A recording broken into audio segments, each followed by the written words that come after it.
ఈ జనరేషన్ పిల్లలు అన్‌ప్రెడిక్టబుల్‌గా ఉంటారు అనటానికి ఇదొక ఎగ్జాంపుల్ అండి. రీసెంట్‌గా ఒక ఫంక్షన్‌కెళ్ళొచ్చాము. సో, అక్కడైతే ఫుడ్ నాన్ వెజ్, వెజ్ అంతా ఉంది. మేము లంచ్ చేస్తున్నప్పుడు శ్రీకర్‌కి పెట్టాము. కొంచెమే తిన్నాడు. నేను మళ్ళీ మళ్ళీ చెప్పాను, ఇక్కడే తినాలి ఇంట్లో లంచ్ లేదు అని.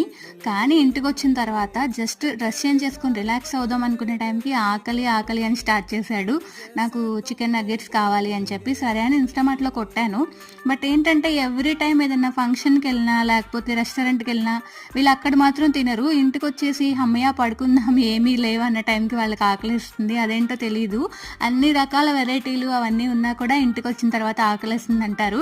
పాపం అక్కడేంటో సరిగ్గా తినరు. మేబీ ఆడుకోవడంలో పడిపోయి అనుకుంటా. మేమైతే మా పాతింటి దగ్గర వాళ్ళ ఫంక్షన్‌కెళ్ళామనమాట. అక్కడ తన ఫ్రెండ్స్ అందరూ కనిపించారు. వాళ్ళతో చాలా బాగా ఆడుకున్నాడు. మీ పిల్లలు కూడా ఇలాగే చేస్తారా? టైంలో తినకుండా ఇంటికొచ్చేసి మళ్ళీ ఆకలైంది అని చెప్పేసి అంటారా? వీడియో నచ్చితే like, share, subscribe. Thank you.